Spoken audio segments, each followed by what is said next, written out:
Mike McSweeney is showing me a large club room at SDCCU Stadium. He's the stadium's general manager.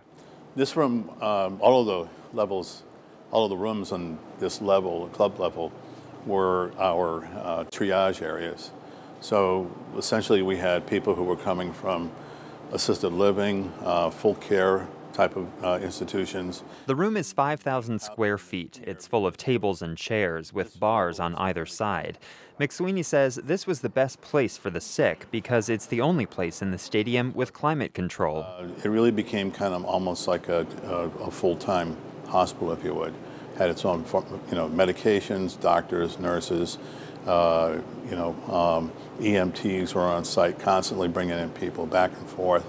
So it was a busy area. 10 years ago, McSweeney was the stadium's deputy manager. As he takes me out to the stadium's main gate, he admits in the early hours of the evacuations, he wasn't sure what to do. So it was about 7:30 by the time we got here, and the first 12 people came through that door right over there, and they were as bewildered as everybody else. Everybody else was kind of in the same, boat. It's like, what do we do? How are we going to go about doing this? Stadium staff opened a concessions stand and made coffee for the early arrivals. Things started falling into place when the San Diego Police Department arrived and took control. But directly behind you was where we had, tons and tons of bottled water storage. We had Bread Mountain over here. We had so much bread that people had donated. It was literally this huge pyramid that kept getting bigger and bigger, and people just started referring to it as Bread Mountain. There was also a makeshift daycare center to occupy the kids. At one point, they played a Disney movie on the stadium's Jumbotron. McSweeney says at its peak, the stadium housed some 10,000 people. Another 5,000 stayed in their cars in the parking lot. The city's designated mass emergency shelter is Qualcomm now SDCCU. This is from a city council meeting earlier this month. Why was it reasonable to activate that for the victims of the 2007 wildfire? But it's not reasonable to activate it for 3,600 San Diegans who have no place to live.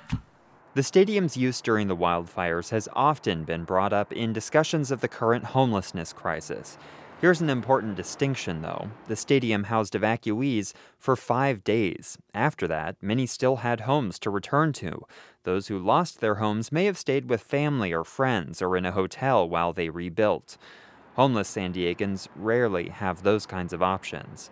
I asked McSweeney what he thinks the evacuation effort says about San Diegans. He says it was the volunteers and donations that made things work.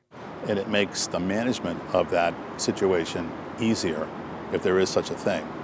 When you have people who are willing to want to do it and to be part of the solution, management brings on their plans, we have a much better result. Andrew Bowen, KPBS News.